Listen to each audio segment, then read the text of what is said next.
എല്ലാവർക്കും നമസ്കാരം. ഞാൻ Ramakrishnan TB, SEBI registered research അനലിസ്റ്റാണ്.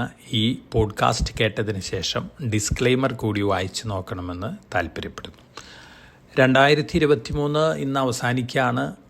Kotak ഷെയർവെൽത്തിൻ്റെ ഇൻവെസ്റ്റേഴ്സിനെ സംബന്ധിച്ച് അല്ലെങ്കിൽ കോട്ടക് ഷെയർവെൽത്തിൻ്റെ സജഷൻസും റെക്കമെൻഡേഷൻസും ഫോളോ ചെയ്തിരുന്ന ഇൻവെസ്റ്റേഴ്സിനെ സംബന്ധിച്ച് വളരെ ഫാബുലസ് ആയിട്ടുള്ള ഒരു ഇയർ ആയിരുന്നു 2023.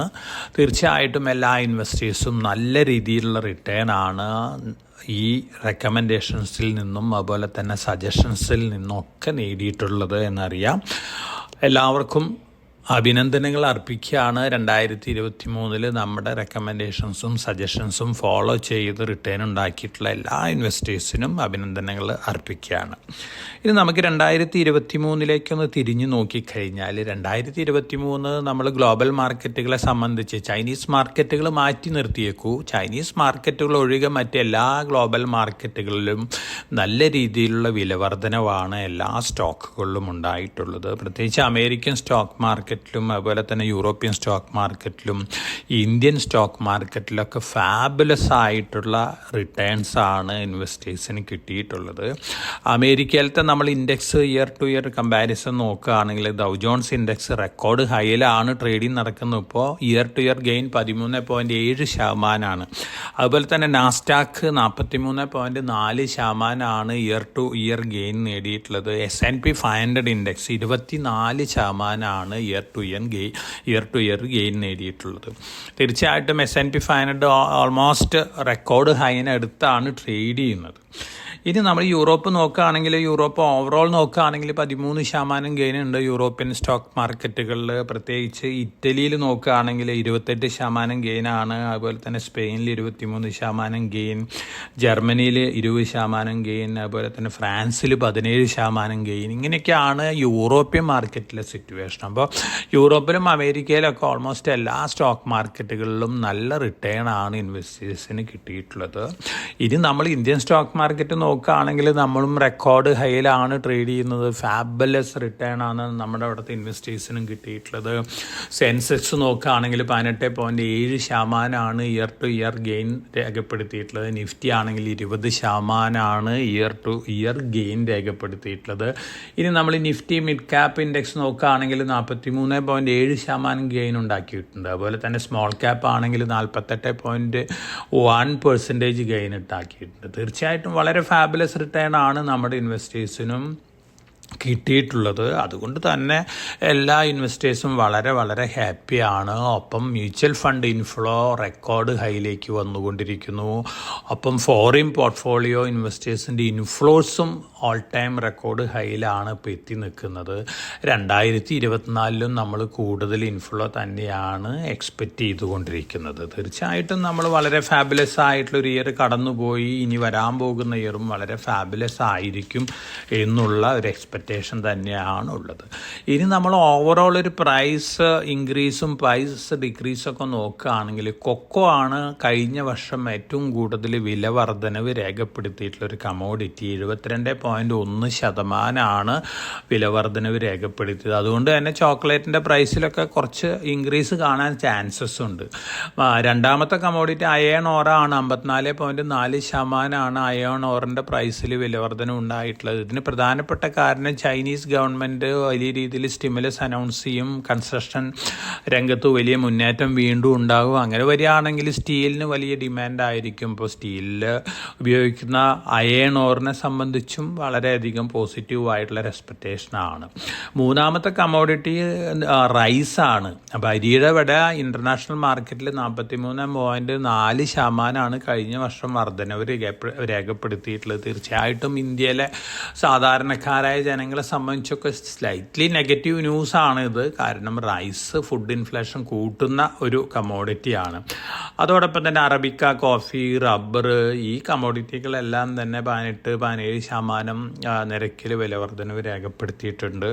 നമ്മൾ അതുപോലെ തന്നെ ഏറ്റവും കൂടുതൽ സേഫ് ഹെവനായിട്ട് കാണുന്ന ഗോൾഡിൻ്റെ പ്രൈസിലും ഇയർ ടു ഇയർ റൈസ് വന്നിരിക്കുന്ന 13.5%.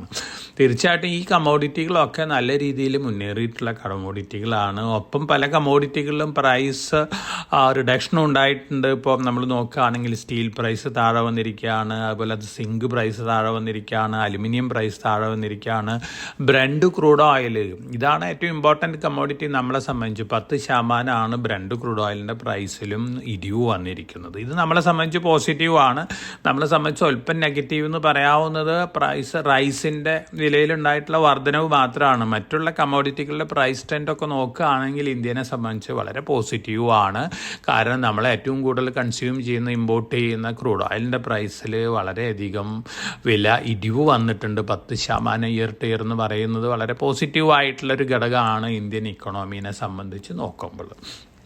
അതോടൊപ്പം തന്നെ നമ്മൾ കഴിഞ്ഞ വർഷത്തെ നമ്മുടെ സ്റ്റോക്ക് മാർക്കറ്റിലെ സെക്ടർ വൈസ് ഗെയിൻ നോക്കുകയാണെങ്കിൽ റിയൽ എസ്റ്റേറ്റ് ആണ് കഴിഞ്ഞ വർഷം 62.29% ഇൻക്രീസ് വന്നിരിക്കുന്നത്. അതുപോലെ തന്നെ ഇൻഡസ്ട്രിയൽസ്, ക്യാപിറ്റൽ ഗുഡ്സ് 46.8% വന്നിട്ടുണ്ട്. കൺസ്യൂമർ ഡിസ്ക്രിഷണറി 39.3% വില വർധനവ് വന്നിട്ടുണ്ട്. ഹെൽത്ത് കെയർ 37.11%ഒക്കെയാണ്. ഇപ്പോൾ സെക്ടർ വൈസ് നോക്കുകയാണെങ്കിൽ ഇത്തരത്തിലുള്ള സെക്ടർ, അതുപോലെ തന്നെ ടെലികോം സെക്ടർ 26.74% വിലവർധന വന്നിട്ടുള്ളത്. ഓവറോൾ നോക്കുകയാണെങ്കിൽ ഓൾമോസ്റ്റ് എല്ലാ സെക്ടേഴ്സും ഇന്ത്യയിൽ വിലവർധന തന്നെയാണ്. ഏറ്റവും പിന്നിൽ നിൽക്കുന്ന ഒരു പക്ഷേ യൂട്ടിലിറ്റീസും എനർജി സെക്ടറൊക്കെയാണ്. കാരണം എനർജി സെക്ടറിൽ കാര്യമായിട്ട് രീതിയിലുള്ളൊരു വിലവർധന വന്നിട്ടില്ല. മറിച്ച് ഓൾമോസ്റ്റ് എല്ലാ സെക്ടറുകളും നല്ല രീതിയിലുള്ള മുന്നേറ്റമാണ് കഴിഞ്ഞ വർഷം സെക്ടർ വൈസ് നോക്കുമ്പോൾ നമ്മൾ ഇന്ത്യയിലും കാണുന്നത്. 2024 നമ്മൾ വലിയ എക്സ്പെക്റ്റേഷൻ തന്നെയാണ് 2024 ഉള്ളത്. കാരണം ടെലികോം സെക്ടർ വലിയ രീതിയിൽ മുന്നേറുന്നുള്ള ഒരു എക്സ്പെക്റ്റേഷനാണ്. 5G ഇംപ്ലിമെൻറ്റേഷൻ വളരെ വളരെ സ്പീഡിലാണ് മുന്നോട്ട് നീങ്ങിക്കൊണ്ടിരിക്കുന്നത്.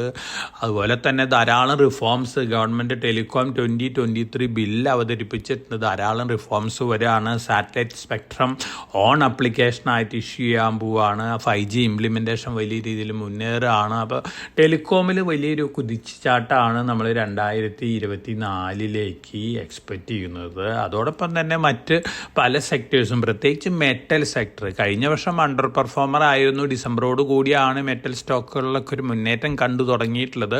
തീർച്ചയായിട്ടും ചൈനയിൽ നിന്ന് വരുന്ന ന്യൂസുകളെല്ലാം തന്നെ ചൈനീസ് ഗവൺമെൻറ് വലിയ രീതിയിൽ സ്റ്റിമുലസ് പാക്കേജ് അനൗൺസ് ചെയ്യും. കൺസ്ട്രക്ഷൻ ആക്ടിവിറ്റീസിനെ ബൂസ്റ്റ് ചെയ്യാനായിട്ട് പല മെഷേഴ്സും കൈക്കൊള്ളുന്നുള്ള റിപ്പോർട്ടുകളൊക്കെയാണ് വന്നുകൊണ്ടിരിക്കുന്നത്. ഇത് തീർച്ചയായിട്ടും ഇന്ത്യൻ മെറ്റൽ സെക്ടറിനും വളരെ പോസിറ്റീവ് ആണ്. പ്രത്യേകിച്ച് ഹിൻഡാൽക്കോ, നാൽക്കോ, അതുപോലെ തന്നെ Vedanta limited, Tata steel, SAIL, Jindal steel and power, JSW steel, ഇത്തരത്തിലുള്ള സ്റ്റോക്കുകൾ. അതോടൊപ്പം തന്നെ NMDC അയൺ ഓർ പ്രൊഡ്യൂസ് ചെയ്യുന്ന മേജർ കമ്പനിയാണ് NMDC. അയൺ ഓറിൻ്റെ പ്രൈസും കൂടിക്കൊണ്ടിരിക്കുകയാണ്. ഇത് NMDCക്കും പോസിറ്റീവ് ആവാം. ഒപ്പം ഹിന്ദുസ്ഥാൻ കോപ്പർ. അപ്പോൾ മെറ്റൽ സെക്ടർ 2024 വലിയ രീതിയിലുള്ള മുന്നേറ്റം കാഴ്ചവെക്കുന്നുള്ള എക്സ്പെക്റ്റേഷൻ തന്നെയാണ് നമുക്ക് ഇന്ത്യയിലും ഉള്ളത്. ഒപ്പം ധാരാളം ന്യൂസ് ഫ്ലോസ് വന്നിട്ടുള്ള, ഓൾറെഡി ഗവൺമെൻറ്റുകൾ അനൗൺസ് ചെയ്തിട്ടുള്ള റിഫോം മെഷേഴ്സ്, അതുപോലെ തന്നെ ഇൻ്റർനാഷണൽ ന്യൂസ് ഫ്ലോസ് ഒക്കെ ഇന്ത്യൻ മാർക്കറ്റിൽ പോസിറ്റീവ് ആണ്. മേജറായിട്ടുള്ളൊരു ഏറ്റവും വലിയ ഇമ്പോർട്ടൻ്റ് ന്യൂസ് എന്ന് പറയുന്നത് ഇന്ത്യൻ ഗവൺമെൻറ് ഇന്ത്യൻ ബോണ്ടുകളെ മുഴുവൻ JP Morgan ബോണ്ട് ഇൻഡെക്സിൽ ഉൾപ്പെടുത്താനുള്ള ഡിസിഷൻ JP Morgan എടുത്തിട്ടുണ്ട്. തീർച്ചയായിട്ടും ഈ ബോണ്ട് മാർക്കറ്റിൽ വളരെയധികം ഇൻഫ്ലോ വരാനായിട്ട് ഇത് കാരണമാക്കും. അതുകൊണ്ട് തന്നെ നമ്മുടെ കോസ്റ്റ് ഓഫ് ഫണ്ടിങ്, ബാങ്കുകളുടെ cost of funding, government infrastructure സ്പെൻഡിങ്ങിലൊക്കെ വലിയ രീതിയിലുള്ള പ്രോഫിറ്റബിലിറ്റി കാണും എന്നുള്ളൊരു എക്സ്പെക്റ്റേഷൻ ഉണ്ട്. അങ്ങനെ വരുമ്പോൾ ബാങ്കുകളെ സംബന്ധിച്ച് പോസിറ്റീവ് ആണ്. അതുപോലെ തന്നെ ഹൈ റേറ്റഡ് NBFCകളെ സംബന്ധിച്ച് പോസിറ്റീവ് ആണ്. തീർച്ചയായിട്ടും അത് ഇൻഫ്രാസ്ട്രക്ചർ സ്പെൻഡിങ്ങിന് കൂടുതൽ ലെസ് കോസ്റ്റിൽ ഫണ്ട് സ്പെൻഡ് ചെയ്യാൻ സാധിക്കും. അതുകൊണ്ട് തന്നെ ഇൻഫ്രാ റിലേറ്റഡ് കമ്പനികളെ സംബന്ധിച്ച് ഇതൊക്കെ പോസിറ്റീവാണ്. അപ്പോൾ ഡെറ്റ് മാർക്കറ്റിലുള്ള റിഫോംസും ഇന്ത്യക്ക് അടുത്ത വർഷത്തേക്ക് 2024 പോസിറ്റീവാണ്. ഒപ്പം US federal reserve 2024 interest rate cut ചെയ്യാൻ പോകുകയാണ്. മാർച്ച് മുതൽ കട്ട് ചെയ്യുന്നതാണ് പറയുന്നത്. അങ്ങനെ വരികയാണെങ്കിൽ എമർജിങ് മാർക്കറ്റുകളിലേക്ക് വീണ്ടും ഫണ്ട് ഇൻഫ്ലോ ഇൻഫ്ലോ കൂടും, അതുപോലെ തന്നെ ഗോൾഡിലേക്കും ഫണ്ട് ഇൻഫ്ലോ കൂടും. അപ്പോൾ ഈ രണ്ട് ഫാക്ടറുകളും ഇന്ത്യനെ സംബന്ധിച്ച് വളരെ വളരെ പ്രോമിസിങ് ആയിട്ടുള്ള കാര്യങ്ങളാണ്. അതുകൊണ്ട് തന്നെ നമ്മൾ എക്സ്പെക്റ്റ് ചെയ്യുന്നത് 2024-ലും 2023-ന് സമാനമായിട്ടുള്ള ഗെയിൻ തന്നെയാണ് മാർക്കറ്റിൽ എക്സ്പെക്റ്റ് ചെയ്യുന്നത്. നമ്മൾ ആഴ്ചകൾക്ക് മുമ്പ് തന്നെ 2025 കൂടിയിട്ട് നിഫ്റ്റി 25,000 അതുപോലെ തന്നെ സെൻസസ് 83,400 എത്തുന്നുള്ളൊരു പ്രെഡിക്ഷൻ നമ്മൾ ആഴ്ചകൾക്ക് മുമ്പ് തന്നെ കൊടുത്തിരുന്നു. അപ്പം നമ്മുടെ മാർക്കറ്റ് ക്യാപിറ്റലൈസേഷൻ ഇപ്പോൾ $4 ട്രില്യൺ ക്രോസ് ചെയ്തിരിക്കുകയാണ്. നമ്മൾ 2025-ലേക്ക് എക്സ്പെക്റ്റ് ചെയ്യുന്ന $5 ട്രില്യൺ ആണ്. അപ്പോൾ ഓവറോൾ നമുക്ക് 2024 പ്രോമിസിങ് തന്നെയാണ്. 2-3 ഘടകങ്ങൾ ഒരു പക്ഷേ വൊളാറ്റിലിറ്റി കൂട്ടാനുള്ള ഘടകങ്ങൾ, ഒന്ന് നമ്മുടെ ജനറൽ ഇലക്ഷനാണ്. 2024 ഏപ്രിൽ മെയ് മാസത്തിലാണ് നമ്മുടെ പാർലമെൻറ്റ് ഇലക്ഷൻ. അതുപോലെ തന്നെ നവംബർ മാസത്തിൽ US ഇലക്ഷൻ ഉണ്ട്. അപ്പോൾ ഇന്ത്യൻ പാർലമെൻറ്റ് ഇലക്ഷനിൽ എന്തെങ്കിലും അൺഎക്സ്പെക്റ്റഡ് റിസൾട്ടുകളൊക്കെ വരികയാണെങ്കിൽ മാർക്കറ്റിലൊരു വോളാറ്റിലിറ്റി ഒക്കെ ഉണ്ടാക്കിയേക്കാം. അതോടൊപ്പം തന്നെ ജിയോ പൊളിറ്റിക്കൽ ടെൻഷൻസ്. അപ്പോൾ ഇന്ന് പുറത്തു വന്നിട്ടുള്ള ജോൺ ബൈഡൻ്റെ പ്രസ്താവന കുറച്ച് നെഗറ്റീവാണ്. ജോൺ ബൈഡൻ പറഞ്ഞിരിക്കുന്നത് റഷ്യ ആയിട്ട് ഏറ്റുമുട്ടൽ വേണ്ടി വരും എന്ന തരത്തിലുള്ള പ്രസ്താവനയാണ്. ഇത് ചെറുതായിട്ടൊരു നെർവസ് ന്യൂസ് തന്നെയാണ്. കാരണം എന്ന് വെച്ചാൽ വലിയ ശക്തികൾ തമ്മിൽ യുദ്ധം ആരംഭിക്കാതെ നാറ്റോ സഖ്യകക്ഷികളും റഷ്യ ആയിട്ടൊക്കെ യുദ്ധം വരികയാണെങ്കിൽ അത് മാർക്കറ്റുകളെ നെഗറ്റീവായിട്ട് ഇമ്പാക്റ്റ് ചെയ്യാനുള്ള ഘടകങ്ങളാണ്. അതുകൊണ്ട് അത്തരത്തിലുള്ള ന്യൂസുകളൊക്കെ വളരെ കോഷ്യസ് ആയിട്ട് വാച്ച് ചെയ്യേണ്ടതും കൂടിയാണ്. ഈ ഘടകങ്ങൾ മാറ്റി വെച്ച് കഴിഞ്ഞാൽ നമ്മളെ സംബന്ധിച്ച് 2024 വളരെ പ്രോമിസിങ് ആയിരിക്കും എന്നുള്ളൊരു എക്സ്പെക്റ്റേഷനാണ് ഉള്ളത്. അതോടൊപ്പം തന്നെ ഗവൺമെൻറ് ധാരാളം മെഷേഴ്സാണ് എടുത്തുകൊണ്ടിരിക്കുന്നത് എക്കണോമിക് ഡെവലപ്മെൻറ്റിനും അതുപോലെ തന്നെ പല സെക്ടർ ഇമ്പ്രൂവ്മെൻറ്റിനും അതുപോലെ തന്നെ കാർബൺ ഡയോക്സൈഡ് എമിഷൻ കുറയ്ക്കാനുള്ള പല തീരുമാനങ്ങളും ഗവൺമെൻറ് എടുത്തുകൊണ്ടിരിക്കുകയാണ്. ഇതിൻ്റെയൊക്കെ ഇമ്പാക്റ്റ് പല സ്റ്റോക്കുകളിലും നമുക്ക് കാണാനായിട്ട് സാധിക്കും. മേജറായിട്ട് ഗവൺമെൻറ് ഇപ്പോൾ കൈക്കൊള്ളാൻ പോകുന്ന ഏറ്റവും ഇമ്പോർട്ടൻ്റ് ആയിട്ടുള്ള തീരുമാനം, ഇപ്പം നമ്മളെ സംബന്ധിച്ച് നോക്കുകയാണെങ്കിൽ ഇന്ത്യയിലെ ആകമാനം നോക്കുകയാണെങ്കിൽ 23 ലക്ഷം ബസ്സുകളാണ്, ഡീസലും CNG അടക്കം 23 ലക്ഷം ബസ്സുകളാണ് നമ്മളെ സംബന്ധിച്ചുള്ളത്. ആ 23 ലക്ഷം ബസ്സുകളിൽ 8 ലക്ഷം ബസ്സുകളെ 7 കൊല്ലത്തിനുള്ളിൽ റീപ്ലേസ് ചെയ്യാൻ പോകുന്നു. ഇപ്പോൾ ഡീസലിലാണ് ഓടിക്കൊണ്ടിരിക്കുന്നത്. ഇലക്ട്രിക് ബസ്സുകളായിട്ട് റീപ്ലേസ് ചെയ്യാൻ പോകുന്ന ഒരു ഡിസിഷൻ എടുക്കാൻ പോവുകയാണ് ഗവൺമെൻറ്. അങ്ങനെ വരികയാണെങ്കിൽ 8 ലക്ഷം ബസ്സുകൾക്കുള്ള ബിഡിങ് ഓരോ വർഷവും ഗവൺമെൻറ് കൊടുക്കും. തീർച്ചയായിട്ടും ഇന്ത്യയിലെ ഇലക്ട്രിക് ബസ്സുകൾ ഉണ്ടാക്കുന്ന Tata motors, Olectra green tech, JBM moto, Ashok Leyland, അതുപോലെ തന്നെ ഏഷ്യർ ലിമിറ്റഡ്, ഈ കമ്പനികളെ സംബന്ധിച്ചൊക്കെ വളരെ വളരെ പോസിറ്റീവായിട്ടുള്ളൊരു ന്യൂസാണ്. കാരണം 8 ലക്ഷം ബസ്സുകൾ നിരത്തിൽ നിന്ന്, ഡീസൽ ബസ്സുകൾ നിരത്തിൽ നിന്ന് പോയി അതിന് പകരം ഇലക്ട്രിക് ബസ്സുകൾ വരിക എന്ന് പറഞ്ഞു കഴിഞ്ഞാൽ വലിയ വലിയ ഒരു പ്രോമിസിങ് ആയിട്ടുള്ളൊരു ഇവൻ്റാണ്. കാരണം ഈ കമ്പനികൾക്ക്, ഇലക്ട്രിക് ബസ്സുകൾ ഉണ്ടാക്കുന്ന കമ്പനികൾക്കൊക്കെ വർഷങ്ങളോളം നീണ്ടു നിൽക്കുന്ന ഹ്യൂജ് ഓർഡേഴ്സാണ് കിട്ടാൻ പോകുന്നത്. അപ്പോൾ ഈ കമ്പനികളെ സംബന്ധിച്ച് വളരെ പോസിറ്റീവാണ്. നമ്മൾ സെൻസെക്സിലും നിഫ്റ്റിയിലുള്ള ഒരു കമ്പനിയാണ് ടാറ്റ മോട്ടോർ. അതിൻ്റെ പ്രൈസ് നോക്കുകയാണെങ്കിൽ ഒരു വർഷം കൊണ്ട് ഡബിൾ ചെയ്തിട്ടുണ്ട്. അപ്പോൾ ഗവൺമെൻറ്റിൻ്റെ ഭാഗത്ത് നിന്ന് ഇത്തരത്തിലുള്ള ബിഡിങ്, ഇലക്ട്രിക് ബസ്സുകൾക്കുള്ള ബിഡിംഗ് ഒക്കെ വരികയാണെങ്കിൽ വീണ്ടും ഹ്യൂജ് ഓർഡേഴ്സാണ് കിട്ടാൻ പോകുന്നത്. അതോടൊപ്പം തന്നെ ഇലക്ട്രിക് വെഹിക്കിൾ രംഗത്തുള്ള മറ്റ് ഡെവലപ്മെൻറ്റുകളും ഈ കമ്പനികളെ സംബന്ധിച്ചൊക്കെ വളരെ വളരെ പോസിറ്റീവായിരിക്കും. അപ്പോൾ ഇതൊരു വലിയ റിഫോമാണ് നമ്മുടെ ഓട്ടോമൊബൈൽ രംഗത്ത് സംഭവിച്ചുകൊണ്ടിരിക്കുന്നു, ഗവൺമെൻറ് അനൗൺസ് ചെയ്യാൻ പോകുന്നതൊക്കെ. അതോടൊപ്പം തന്നെ പെട്രോൾ, ഡീസൽ, അതുപോലെ തന്നെ CNG പ്രൈസൊക്കെ കട്ട് ചെയ്യുമെന്ന് പറയപ്പെടുന്നുണ്ട്. ഒരുപക്ഷെ ന്യൂ ഇയർ ആയിട്ട് ഒരുപക്ഷെ നാളെ കട്ട് ചെയ്തേക്കാം, അല്ലെങ്കിൽ മാർച്ച് മാസത്തിന് മുമ്പ് കട്ട് ചെയ്യുന്നുള്ളൊരു എക്സ്പെക്റ്റേഷനൊക്കെയാണ് മാർക്കറ്റിനുള്ളത്. കാരണം ഇതിന് റീസൺ പറയുന്നത് ഇയർ ടു ഇയർ കമ്പയർ ചെയ്യുമ്പോൾ ഡീസൽ പ്രൈസ് അല്ലെങ്കിൽ ക്രൂഡ് ഓയിൽ പ്രൈസ് 10% താഴെയാണ്. അതുകൊണ്ട് ഒരുപക്ഷെ ഇന്ത്യ ഗവൺമെൻറ്റും excise duty cut diesel, petrol, അതുപോലെ തന്നെ CNGയിലൊക്കെ നടത്തുന്നുള്ളൊരു എക്സ്പെക്റ്റേഷൻ. ഇത് വരുമ്പോൾ തീർച്ചയായിട്ടും ഓട്ടോമൊബൈലിനെ സംബന്ധിച്ച് പോസിറ്റീവാണ്. പൊതുവെ അതൊരു പോസിറ്റീവ് ഇമ്പാക്റ്റ് ഉണ്ടാക്കുന്ന ഒരു ന്യൂസ്. തന്നെയാണ്. ഇനി മറ്റൊരു പ്രധാനപ്പെട്ടൊരു ഇവൻ്റ് നടക്കാൻ പോകുന്നത് January 12 Mumbai trans harbour link ആണ്. ഇന്ത്യയിലത്തെ ഏറ്റവും ലോങ്ങസ്റ്റ് സീ ബ്രിഡ്ജാണ് വരുന്നത്. 22 കിലോമീറ്ററാണ് ഇതിൻ്റെ ടോട്ടൽ ലെങ്ത്. 21.8 കിലോമീറ്റർ പ്രിസൈസ്ലി പറയുകയാണെങ്കിൽ 16.5 കിലോമീറ്റർ കടലിന് മുകളിലേക്കൂടെയാണ് ഇത് വരുന്നത്. ഇത് നവി മുംബൈയും തമ്മിലുള്ള ആ ട്രാഫിക് ജാം പരിഹരിക്കാനായിട്ട് സാധിക്കുന്ന തരത്തിലുള്ള ഒരു ബ്രിഡ്ജാണ്. കുറേ കാലമായി ഇതിൻ്റെ നിർമ്മാണ പ്രവർത്തനങ്ങൾ തുടങ്ങിയിട്ടുള്ള ജനുവരി 12 ഇത് ഇനാഗ്രേറ്റ് ചെയ്യാൻ പോകുന്നത് എന്നാണ് പറയുന്നത്. തീർച്ചയായിട്ടും മുംബൈയുടെ ടോട്ടൽ വികസനത്തിന് ഏറ്റവും കൂടുതൽ പോസിറ്റീവ് ഇമ്പാക്റ്റ് നൽകുന്ന ഒരു പ്രൊജക്റ്റാണിത്. ഈ L&T ടാറ്റ പ്രൊജക്റ്റൊക്കെയാണ് ഇതിൽ ഇന്ത്യയിൽ നിന്ന് പാർട്ടിസിപ്പേറ്റ് ചെയ്തിട്ടുള്ള ഇൻഫ്രാസ്ട്രക്ചർ കമ്പനികൾ. അപ്പോൾ ഇതിൻ്റെ ഒരു നിർമ്മാണം ഉദ്ഘാടനം കഴിഞ്ഞ് കഴിയുമ്പോൾ ഇന്ത്യയിലത്തെ ലോങ്ങസ്റ്റ് സീ ബ്രിഡ്ജ് ആയിരിക്കും ലോകത്തിലത്തെ 12ാമത്തെ ലോങ്ങസ്റ്റ് സീ ബ്രിഡ്ജ് ആയിരിക്കും ഇത്. തീർച്ചയായിട്ടും ഇന്ത്യനെ സംബന്ധിച്ച് അഭിമാനിക്കാവുന്ന ഒരു സംഗതിയാണ് മുംബൈ ട്രാൻസ് ഹാർബർ ലിങ്ക്. അതോടൊപ്പം തന്നെ പുതിയ IPOs പലതും വരുന്നുണ്ട്. ഇതിൽ പ്രോമിസിങ് ആയിട്ടുള്ളൊരു IPO വരുന്നത് വാരി എനർജീസ് ലിമിറ്റഡ് ആണ്. ഓൾറെഡി 2 കമ്പനികൾ വാരി എനർജീസ് ഗ്രൂപ്പിൻ്റെ കമ്പനികൾ മുംബൈയിലും ലിസ്റ്റിംഗ് ഉള്ള കമ്പനികളാണ്. നമ്മൾ റെക്കമെൻഡ് ചെയ്തിട്ടുള്ള ഒരു കമ്പനിയും കൂടിയാണ് വാരി റിന്യൂവബിൾ എനർജി ടെക്നോളജീസ്. അവരുടെ പാരൻറ്റ് കമ്പനിയാണ് വാരി എനർജീസ് ലിമിറ്റഡ്. ധാരാളം ഓർഡേഴ്സ്, അമേരിക്കയിലേക്ക് ഏറ്റവും കൂടുതൽ ഓർഡറുള്ളൊരു കമ്പനിയാണ്. ഇതിൻ്റെ IPOയിൽ എല്ലാ ഇൻവെസ്റ്റേഴ്സും ഇൻവെസ്റ്റ് ചെയ്യണമെന്നാണ് ഞാൻ സജസ്റ്റ് ചെയ്യുന്നത്. IPO red herring prospects, draft red herring prospects file ചെയ്തിട്ടുണ്ട്. IPO വരുമ്പോൾ വളരെ അഗ്രസീവായിട്ട് ബിഡിങ് നടത്തുകയാണെങ്കിൽ ഒരുപക്ഷെ അലോട്ട്മെൻറ്റ് കിട്ടാൻ, നല്ല രീതിയിലുള്ള റിട്ടേൺ കിട്ടാൻ ചാൻസ് ഉള്ള ഒരു IPO ആണ് വാരി എനർജീസ് ലിമിറ്റഡ്.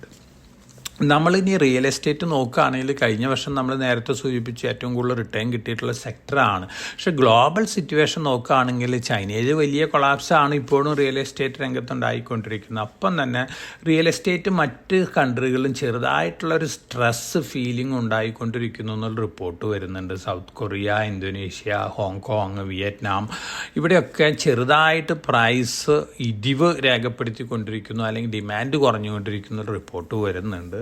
ചൈനയിലത്തെ ഒരു ഇൻഡിക്കേഷൻ വെച്ച് നോക്കുകയാണെങ്കിൽ ഇത് സ്ലൈറ്റ്ലി നെർവസ് ന്യൂസാണ്. പക്ഷേ ഇന്ത്യനെ സംബന്ധിച്ച് ഇപ്പോഴും നമ്മൾ റെക്കോർഡ് റിയൽ എസ്റ്റേറ്റ് സെയിലാണ് നമ്മൾ കണ്ടുകൊണ്ടിരിക്കുന്നത്. പക്ഷേ ഇത്തരത്തിലുള്ള റെക്കോർഡ് സെയിൽസ് വരുന്നതിൻ്റെ ഓപ്പോസിറ്റ് റിയാക്ഷനൊക്കെ വരാനുള്ള സാധ്യതയൊക്കെ ഭാവിയിലുണ്ട്. പക്ഷേ ഇന്ത്യയുടെ എക്കണോമിക് സിറ്റുവേഷൻ വെച്ച് നോക്കുകയാണെങ്കിൽ നമ്മളിപ്പോഴൊന്നും അത്തരത്തിലുള്ള എക്സ്പെക്റ്റേഷൻ ഇല്ല. പക്ഷേ പൊതുവെ ഇത്തരത്തിലുള്ള സ്ട്രെസ് ഉണ്ട്. നിങ്ങളുടെ അറിവിലേക്കായിട്ട് പറഞ്ഞിട്ടുള്ള ന്യൂസ് മാത്രമാണ്. അതുപോലെ തന്നെ ഇന്ത്യയുടെ Nalco, national aluminium, Hindustan copper, അതുപോലെ തന്നെ മിനറൽ എക്സ്പ്ലോറേഷൻ കൺസൾട്ടൻസി ലിമിറ്റഡ്, ഈ 3 കമ്പനികളും കൂടി ഫോം ചെയ്തിട്ടുള്ള ജോയിൻറ്റ് വെഞ്ചർ ഉണ്ട്. ഖനിജ് വിദേശ് ഇന്ത്യ ലിമിറ്റഡ് എന്നാണ് ഈ കമ്പനിയുടെ പേര്. ഈ കമ്പനിയാണ് ചിലിയിലും അതുപോലെ തന്നെ അർജൻറ്റീനയിലും ഒക്കെ പോയിട്ട് ലിഥിയം അയോൺ അസറ്റ് അക്യൂർ ചെയ്യുന്നത്. തീർച്ചയായിട്ടും വളരെ പോസിറ്റീവാണ്. ഓൾറെഡി MOU ഒക്കെ സൈൻ ചെയ്തു എന്നാണ് പറയുന്നത് അർജൻറ്റീനയിലും ചിലിയിലൊക്കെ ആയിട്ട്. അപ്പം national aluminium, Hindustan copper limited, ഈ 2 ലിസ്റ്റഡ് കമ്പനികളെ സംബന്ധിച്ച് വളരെ പോസിറ്റീവായിട്ടുള്ള ന്യൂസാണ്. ഇത് മാസങ്ങൾക്ക് മുമ്പ് തന്നെ നമ്മൾ നമ്മുടെ പോഡ്കാസ്റ്റിൽ കൂടെ ഇൻവെസ്റ്റേഴ്സിന് കൊടുത്തിട്ടുള്ളൊരു ഇൻഫർമേഷനാണ്. അന്ന് വാങ്ങിയിട്ടുള്ള ഇൻവെസ്റ്റേഴ്സ്, ഹിന്ദുസ്ഥാൻ കോപ്പറും നാഷണൽ അലുമിനിയം ഒക്കെ വാങ്ങിയിട്ടുള്ള ഇൻവെസ്റ്റേഴ്സ് ഫാബുലസ് റിട്ടേണിലാണ് ഇപ്പോൾ ഇരിക്കുന്നത്. ഹിന്ദുസ്ഥാൻ കോപ്പർ ഓൾമോസ്റ്റ് ഡബിൾ ചെയ്തിട്ടുണ്ട്. നാഷണൽ അലുമിനിയം ഇപ്പോൾ മുന്നേറി തുടങ്ങിയിട്ടുമുണ്ട്. അപ്പോൾ ഈ 2 കമ്പനികളെ സംബന്ധിച്ചും പോസിറ്റീവായിട്ടുള്ള ഒരു ന്യൂസാണ്. വോഡാഫോൺ ഐഡിയ ആണ് വെള്ളിയാഴ്ച ഏറ്റവും കൂടുതൽ മുന്നേറിയിട്ടുള്ളൊരു സ്റ്റോക്ക് എടുത്തതിന് പ്രധാനപ്പെട്ട കാരണം എലോൺ മസ്ക് ഒരു പക്ഷേ ഐഡിയയിൽ സ്റ്റേക്ക് എടുത്തേക്കാം, അല്ലെങ്കിൽ ആമസോൺ ഐഡിയയിൽ സ്റ്റേക്ക് എടുത്തേക്കാം. കാരണം അവരുടെ സാറ്റലൈറ്റ് സ്പെക്ട്രായിട്ട് ജോയിൻറ്റ് വെഞ്ചറായിട്ട് ഐഡിയനെ യൂസ് ചെയ്യാമെന്ന തരത്തിലുള്ള റിപ്പോർട്ടുകളൊക്കെ വന്നുകൊണ്ടിരിക്കുന്നുണ്ട്. ഇതിൽ എത്രത്തോളം ശരിയുണ്ടെന്ന് നമുക്ക് പറയാൻ സാധിക്കില്ല. പക്ഷേ സംതിങ് ഈസ് കുക്കിംഗ് എന്നാണ് എനിക്ക് തോന്നുന്നത്. കാരണം എന്താ വെച്ചാൽ എലോൺ മസ്കിൻ്റെ സ്പേസ് എക്സിനും അതുപോലെ തന്നെ ആമസോണിൻ്റെ ക്യൂപ്പർ എന്ന് പറയുന്ന സാറ്റലൈറ്റ് കമ്മ്യൂണിക്കേഷനൊക്കെ ഇന്ത്യയിൽ വലിയ രീതിയിൽ പെനട്രേറ്റ് ചെയ്യണമെങ്കിൽ ഇന്ത്യത്തെ ഒരു ടെലികോം കമ്പനി ആവശ്യമാണ്. അങ്ങനെ വരികയാണെങ്കിൽ ഒരു പക്ഷേ വോഡാഫോൺ ഐഡിയ ആയിട്ടൊരു ടൈപ്പ് വരാനുള്ള ചാൻസസ് ഉണ്ട്. അപ്പോൾ തീർച്ചയായിട്ടും വോഡാഫോൺ ഐഡിയനെ സംബന്ധിച്ച് വളരെ പോസിറ്റീവായിട്ടുള്ള ന്യൂസാണ് ഇത്തരത്തിലൊരു ടൈപ്പ് വരികയാണെങ്കിൽ. എല്ലാവരും വോഡാഫോൺ ഐഡിയയിൽ ഈ ന്യൂസ് ഫ്ലോസ് ഒന്ന് കോഷ്യസ് ആയിട്ട് വാച്ച് ചെയ്യുന്നത് നന്നായിരിക്കും. അത്തരത്തിലുള്ള ഒരു ന്യൂസ് ഫ്ലോ കൺഫേംഡ് ആവുകയാണെങ്കിൽ തീർച്ചയായിട്ടും വോഡാഫോൺ ഐഡിയ വീണ്ടും മുന്നേറാനുള്ള ചാൻസസ് തന്നെയാണ് കാണുന്നത്. അപ്പോൾ ഓവറോൾ നമ്മൾ ഇപ്പോൾ 2024 എക്സ്പെക്റ്റ് ചെയ്യുന്നത് വളരെ വളരെ പ്രോമിസിങ് ആയിട്ടുള്ള ന്യൂസ് ഫ്ലോസ് ആണ്. അതുപോലെ തന്നെ ന്യൂസ് ഫ്ലോസ് വന്നുകൊണ്ടിരിക്കുന്നതൊക്കെ വളരെ വളരെ പ്രോമിസിങ് ആണ്. ഇനി നമ്മളെ സംബന്ധിച്ച് 2024 നോക്കുകയാണെങ്കിൽ നമുക്ക് പ്രോമിസിങ് ആയിട്ട് ഞാൻ നേരത്തെ പറഞ്ഞ മെറ്റൽ സെക്ടർ ഉണ്ട്, അതുപോലെ തന്നെ വീണ്ടും റെയിൽവേ റിലേറ്റഡ് സ്റ്റോക്കുകളുണ്ട്, പവർ സെക്ടർ റിലേറ്റഡ് സ്റ്റോക്കുകളുണ്ട്, ഇൻഫ്രാസ്ട്രക്ചർ റിലേറ്റഡ് സ്റ്റോക്കുകളുണ്ട്. ഇതൊക്കെ വീണ്ടും നല്ല രീതിയിൽ മുന്നേറാൻ സാധ്യതയുള്ള സ്റ്റോക്കുകളാണ് 2024. അപ്പോൾ ഓവറോൾ വന്നുകൊണ്ടിരിക്കുന്ന ന്യൂസ് ഫ്ലോസ് പോസിറ്റീവാണ്. സ്റ്റോക്ക് സ്പെസിഫിക് ആയിട്ട് വന്നുകൊണ്ടിരിക്കുന്ന ന്യൂസുകളും പോസിറ്റീവാണ്. ഗവൺമെൻറ് നോംസ്, ഗവൺമെൻറ് റിഫോംസും പോസിറ്റീവാണ്. ഗ്ലോബൽ ഫാക്ടേഴ്സ് ഒക്കെ പോസിറ്റീവ് തന്നെയാണ്. പക്ഷേ at the same time geo political issues വലിയ രീതിയിൽ വീണ്ടും ഫ്ലെയറപ്പ് ചെയ്യുകയാണെങ്കിൽ അതിൻ്റേതായ നെഗറ്റീവ് ഇമ്പാക്റ്റ് ഒക്കെ മാർക്കറ്റിൽ നമുക്ക് എക്സ്പെക്റ്റ് ചെയ്യാം. അപ്പോൾ 2024 നമുക്ക് 2023 കമ്പയർ ചെയ്യുമ്പോൾ ഒരു വോളട്ടൈൽ ഇയർ ആയിട്ട് നമുക്ക് കണക്കാക്കാം. വിത്ത് പോസിറ്റീവ് ബയാസ് എന്ന് വേണമെങ്കിൽ നമുക്ക് കണക്കാക്കാം. നമ്മൾ എക്സ്പെക്റ്റ് ചെയ്യുന്നത് 2023 പോലുള്ള ഗെയിനാണ് നിഫ്റ്റിക്കും സെൻസെക്സിനും. ഒപ്പം പല സെക്ടേഴ്സും നല്ല രീതിയിൽ ഔട്ട് പെർഫോം ചെയ്യാൻ ചാൻസസ് ഉണ്ട്, പ്രത്യേകിച്ച് മെറ്റൽ സെക്ടേഴ്സ്, അതുപോലെ തന്നെ സ്പെഷ്യാലിറ്റി കെമിക്കൽ രംഗത്തുള്ള സ്റ്റോക്ക്, ഓട്ടോമൊബൈൽ സെക്ടർ, അതുപോലെ തന്നെ ബാങ്കിങ് റിഫോംസ്, അതുപോലെ ബാങ്കിങ് ഡെറ്റ് മാർക്കറ്റിലേക്ക് JP മോർഗൻ്റെ ബോണ്ടുകൾ ഉൾപ്പെടുത്താനുള്ള തീരുമാനം ഹ്യൂജ് ഇൻഫ്ലോ ഇന്ത്യയിലേക്ക് കൊണ്ടുവരും. അതൊരു പക്ഷേ ഫർദർ ഇൻട്രസ്റ്റ് റേറ്റ് താഴാനാണ് ഇന്ത്യയിൽ ഉപകരിക്കുള്ളൂ. അതുകൊണ്ട് തന്നെ ഫിക്സഡ് ഡെപ്പോസിറ്റിലൊക്കെ ഇപ്പം നിക്ഷേപിക്കുന്ന ഇൻവെസ്റ്റേഴ്സിനെ സംബന്ധിച്ച് ഇപ്പം നിക്ഷേപിക്കുന്നത് നല്ലതാണ്. ഭാവിയിൽ ഒരു പക്ഷേ വലിയ രീതിയിൽ ഇന്ത്യയിലും ഇൻട്രസ്റ്റ് റേറ്റ് കൂടാനായിട്ട് സാധ്യതകളില്ല. കാരണം ഡെറ്റ് മാർക്കറ്റിലേക്ക് വലിയ രീതിയിൽ ഫോറിൻ ഇൻഫ്ലോ വരികയാണെങ്കിൽ ധാരാളം ഇൻഫ്ലോ വന്നേക്കാം. കാരണം നമ്മുടെ ഇൻട്രസ്റ്റ് റേറ്റ് ആയിട്ട് കമ്പയർ ചെയ്യുമ്പോൾ ഓവർസീസ് കൺട്രികളിലൊക്കെ വളരെ കുറവ് ഇൻട്രസ്റ്റ് റേറ്റേ ഉള്ളൂ. അതുകൊണ്ട് ബാങ്കിങ് സെക്ടറിനെ സംബന്ധിച്ചും അടുത്ത വർഷത്തേക്ക് പ്രോമിസിങ് ഇയർ ആയിരിക്കും എന്നുള്ളൊരു എക്സ്പെക്റ്റേഷൻ തന്നെയാണ് ഉള്ളത്. ഇതൊക്കെയാണ് ഈ സൺഡേ പോഡ്കാസ്റ്റിൽ എനിക്ക് നിങ്ങളോട് പറയാനുള്ളത്. തീർച്ചയായിട്ടും നമ്മുടെ ഇൻവെസ്റ്റേഴ്സിന് നമ്മൾ 24 സ്റ്റോക്കുകൾ 2024 സജസ്റ്റ് ചെയ്തിരുന്നു. കഴിഞ്ഞ ചൊവ്വാഴ്ച നമ്മൾ നമ്മുടെ ഇൻവെസ്റ്റേഴ്സിന് ഈ സ്റ്റോക്കുകൾ എല്ലാവർക്കും അയച്ചു കൊടുത്തിരുന്നു. ആദ്യമായിട്ട് നമ്മളിതിൽ ഫസ്റ്റ് പിക്കായിട്ട് പറഞ്ഞത് CG പവറാണ്. അതിനുശേഷം 23 പിക്കുകളും കൂടി നമ്മുടെ ഇൻവെസ്റ്റേഴ്സിന് നമ്മൾ സജസ്റ്റ് ചെയ്തിരുന്നു. പല സ്റ്റോക്കുകളും നല്ല രീതിയിൽ ഓൾറെഡി മുന്നേറി കഴിഞ്ഞിട്ടുണ്ട്. എന്നിരുന്നാലും നമ്മുടെ ഇൻവെസ്റ്റേഴ്സ് നമ്മുടെ റിസർച്ച് ഡിപ്പാർട്ട്മെൻറ്റായിട്ട് ബന്ധപ്പെടുകയാണെങ്കിൽ അവർക്ക് എല്ലാവർക്കും ഈ സ്റ്റോക്ക് പിക്കുകളുടെ ഡീറ്റെയിൽസ് കിട്ടുന്നതായിരിക്കും. അപ്പോൾ എല്ലാവർക്കും നല്ല ഒരു ഇൻവെസ്റ്റിംഗ് വീക്ക് ഞാൻ ആശംസിക്കുകയാണ്. അതോടൊപ്പം തന്നെ വളരെ വളരെ പ്രോമിസിങ് ആയിട്ടുള്ള 2024 ആശംസിക്കുകയാണ്. എല്ലാ ഇൻവെസ്റ്റേഴ്സും നല്ല രീതിയിൽ വെൽത്ത് ക്രിയേഷൻ 2024 നടത്തട്ടെ എന്ന് ആശംസിക്കുകയാണ്. അതോടൊപ്പം തന്നെ ഒരു കാര്യം മനസ്സിൽ ഇരുത്തുക, നാളെ അമേരിക്കൻ മാർക്കറ്റിന് ഹോളിഡേ ആണ്. കാരണം ന്യൂ ഇയർ പൊതുവെ അമേരിക്കയിൽ ഹോളിഡേ ആണ്. അതുകൊണ്ട് നമ്മുടെ മാർക്കറ്റാണ് മേജറായിട്ടുള്ളൊരു ലീഡ് ഇൻഡിക്കേറ്ററായിട്ട് ഗ്ലോബൽ മാർക്കറ്റിൽ നാളെ നിൽക്കാൻ പോകുന്നത്. തീർച്ചയായിട്ടും നമ്മൾ നിഫ്റ്റിയുടെ ഒരു ഇൻഡിക്കേഷൻ നോക്കുകയാണെങ്കിൽ ഓൾമോസ്റ്റ് ഒരു ടെപ്പിഡ് സ്റ്റാർട്ടാണ് എക്സ്പെക്റ്റ് ചെയ്യുന്നത്. കാരണം നിഫ്റ്റി നമ്മുടെ മാർക്കറ്റ് ക്ലോസ് ചെയ്തതിന് ശേഷമാണ് ക്ലോസ് ചെയ്തിട്ടുള്ളത്. അത് സ്ലൈറ്റ്ലി വീക്കായിട്ടാണ് ക്ലോസ് ചെയ്തിട്ടുള്ളത്. പക്ഷേ ഇതൊക്കെ നാളത്തെ ടെമ്പററി ഫിനോമെനാണ്. എന്നിരുന്നാലും 2024 എല്ലാവർക്കും നല്ല വെൽത്ത് ക്രിയേഷൻ ഇയർ ആയിരിക്കട്ടെ എന്ന് ആശംസിച്ചുകൊണ്ട് എല്ലാവർക്കും നല്ലൊരു 2024 വളരെ പ്രോസ്പെറസ് ആയിരിക്കട്ടെ എന്ന് ഒരിക്കൽ കൂടി ആശംസിച്ചുകൊണ്ട് ഞാൻ ഈ പോഡ്കാസ്റ്റ് ഇവിടെ അവസാനിപ്പിക്കുകയാണ്. Thank you.